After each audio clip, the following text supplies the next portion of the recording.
Hey, what's good? I'm your guide Q. Been not doing YouTube, so I figured I'd come back, just judge some Redditors. It's a good time. Let's get into it. Alright, so classic Reddit moment. We've got an AITA that just sounds insane from the title, but obviously it ends up being a little bit more complicated. Am I the antagonist for putting an outside lock on my bathroom to prevent my wife from using it?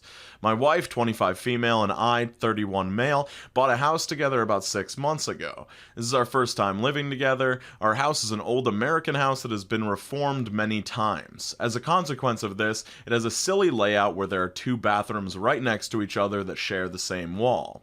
When we pulled the trigger on buying it, we made an arrangement that I'd take the bathroom on the left with the shower, and she'd take the bathroom on the right with a bathtub. I soon learned, though, that my wife preferred to use my bathroom, but only to defecate. She'll go pee or take a bath or do her makeup in her bathroom, but when it comes time to have a bowel movement, she only wants to use my toilet. I usually wouldn't mind this, but the issue is that she sits very far forward on the seat, which leaves streaks in the bowl virtually every time she goes. I first tried approaching this civilly by asking why she used my bathroom. She gave me a vague answer about preferring it, then I asked if she could at least sit back a bit more. She said it was none of my business or concern how she sat on the toilet. I offered to change bathrooms with her, to which she said no thanks. Then I asked her to stop using it, and she said it was her house too, and she should be allowed to go wherever she wants. I'm honestly tired of opening the toilet lid to see her stool stuck to the bowl. The day before yesterday, I installed a lock on the door that I could open with a key. At first, she didn't seem to take the hint. She asked me for a key to the bathroom, to which I said no. Then, as she really had to go, she started to panic and asked me again and again to open it. I told her that she has a perfectly good toilet in her bathroom. She finally relented but came out of the bathroom extremely upset with me. She's been ticked off and demanding that I remove the lock since. Was I out of line here?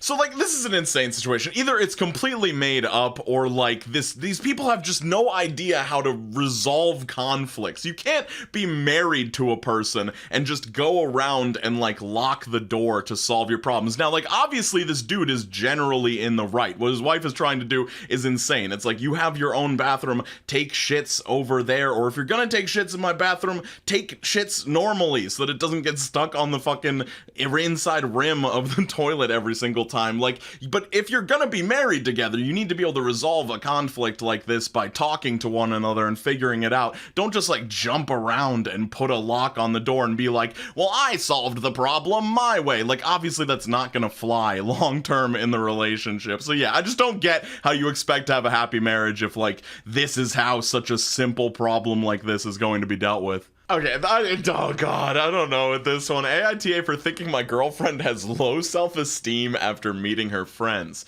I, 28 male, have been dating this girl, 27 female, for 4 months now, and it's been so fantastic. She's pretty, funny, caring, and we have so many interests in common. She is smarter than me and has a great job and is really just thriving in life. We weren't official for the first few months, and she only started introducing me to her friends about a month ago. First, we went on a double date to a restaurant with a gay couple, which was great. They were funny and awesome, just like my girlfriend. I didn't question it then. Then we went to a potluck with her friends, and one is in a wheelchair, and the other is so short they almost look like a child, like under 5 feet tall. Okay, still fine. Last week I met one of her coworkers she is befriending for brunch, and also my girlfriend's brother came. I didn't know her brother only had 1 leg and wears a fake leg. Her coworker is trans in early stages of transitioning. How does this fantastic and thriving woman seem to only have friends who have struggles? I asked her if she has any friends that aren't disabled, and she says sure she does, so I just pointed out that I've never met them yet. She was a little irritated with me, so I didn't go into much detail about my observations so far. I did suggest that maybe she has low self-esteem, so forms friendships with people who are worse off than her so she can feel better about herself, and talked about trying therapy. She didn't respond to me anymore since that conversation, except to call me a jerk face. And it's almost been 6 days with only rare text responses from her that are mostly 1 word only. I think it was a valid point to bring up. She admitted to me she takes anxiety meds, so I thought maybe she looks badly at herself and wanted to help lift her up. Her life is hard for me to understand, but she won't talk me through it to help me understand and learn about it. I thought I was being supportive and nudging her towards support, but she felt differently. Was it really so bad what I did?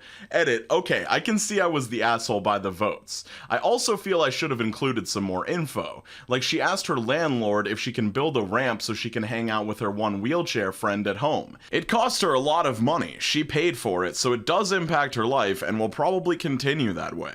This just reads to me as if somebody's trying to come off as big of an asshole as possible. Like, it's one thing if she had friends that were intentionally using her for money or favors or something like that, or were just maybe extremely negative people and you didn't want her around them or thought, it's weird that you're friends with but there's just some people with some difficulties in life. Some of them weren't even disabled. Like, you mentioned a gay couple and a trans person. Oh, I haven't seen anybody that's not disabled. And what's the deal with your brother? Like, one leg? What's going on with this guy? Like, it's too much. Nobody could have typed this out and been like, yes, this makes sense. Also, the girlfriend only calling him a jerk face after he said this insane fucking thing. Like, what, is she the most passive person on the planet? I would have cut ties immediately. AITA for pre-gaming my wife's dinner. This one is unhinged. My wife and I are both 32. Since we got married and moved in together about 5 months ago, my wife has simply not made nearly enough food for me. This is not the kind of situation where I'm constantly agitated at her for incompetence or anything like that.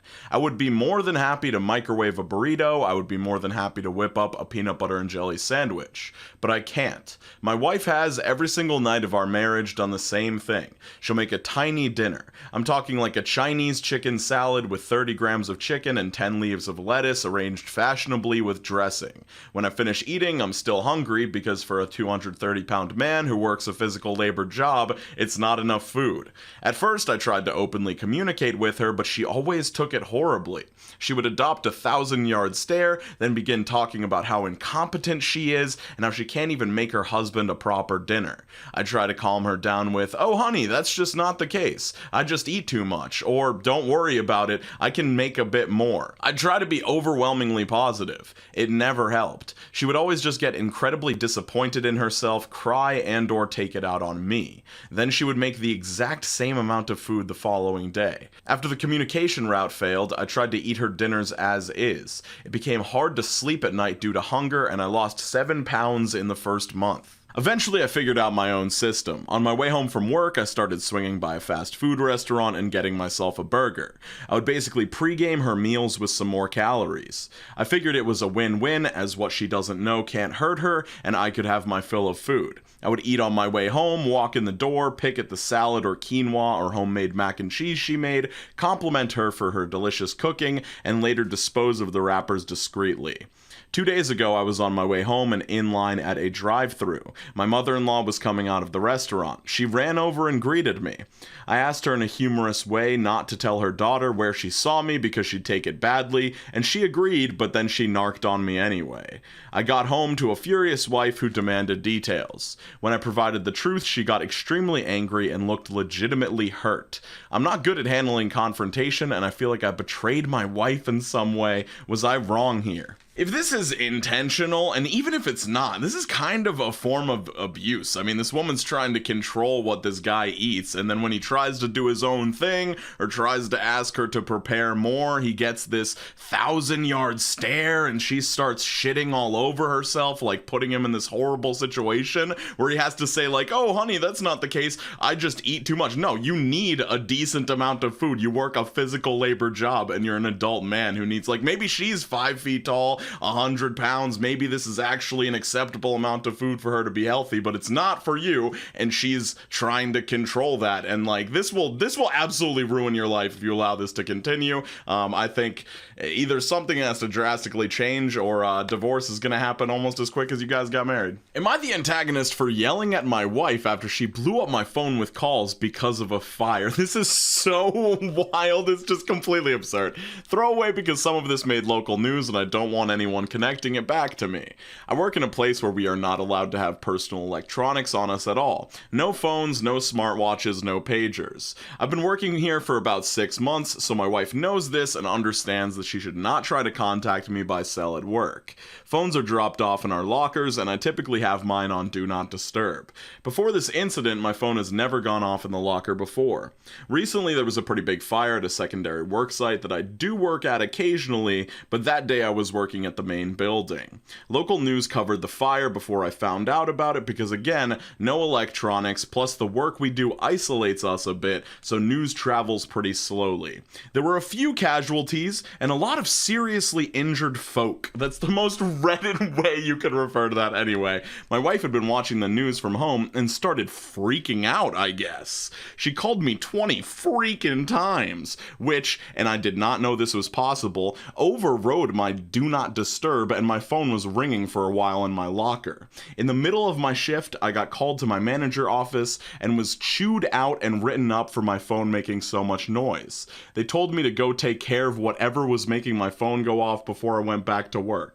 I won't lie, when I saw those 20 missed calls from my wife, I was seriously pissed off. Like I said, she knows to not try to contact me directly, and a citation hurt my chances of getting a raise or promotion. What fake company does this person work for? I called her back and she was sobbing and asked me if I was okay. I said, of course I was okay, and asked what the fuck was wrong with her to call me so many times. She was still crying and started talking about the fire. After that, I started half yelling at her about all the reasons it was dumb of her to call me. When I got home, she was super upset with me. I apologized for yelling, but she refused to talk. She's been very chilly the past few days, and sleeping in our daughter's room. I know it was not the best decision to yell at her, but I still think my anger is justified. One, she knows I don't work at the secondary work site very often. Two, she knows that I can't be contacted directly and should have just called the office. 3, 20 calls is absolutely insane. Am I the asshole? How is Reddit a real place? Like, this was a very popular post on there, and I do appreciate them upvoting the asshole, because often on these subreddits, the asshole gets completely downvoted, and it's really hard to find asshole posts. But, like, there were a few casualties and a lot of seriously injured folks. So this company, they know that there was a massive tragedy on one of their work sites, but your wife calling about, oh man, you're not up for that promotion anymore. You're not gonna get that raise. What's wrong with your wife? You gotta control her, man. I will say, if I'm gonna make one criticism of the wife in this completely fictional scenario, by the way, she should have called the office, you know, after all those missed calls. She knows that your phone is locked up. If she's really gonna have an emergency preparedness plan, it should involve calling the office if she knows that's an easier way to reach you. But anyway, this didn't happen. This guy is freaking insane, or this hypothetical person. It's just an entertaining story. Hey, so sorry about the lack of videos. I've been putting my entire life into music lately, and my band has an EP out. If you didn't know, the name's on screen, Dear Marianne, if you're interested. I know that the YouTuber to mediocre musician pipeline is very real, so I'm trying to defy that by trying to make the best music I can. You can find some of my stuff on TikTok. It'll be linked in the description and stuff. But anyway, I'm gonna be trying to make more videos. I know I've said that, but I think I'm actually gonna do it this time. And yeah, I'll see you guys all super soon. Skate on to the best of your abilities, drink a lot of water, and yeah, peace out, Cub Scouts.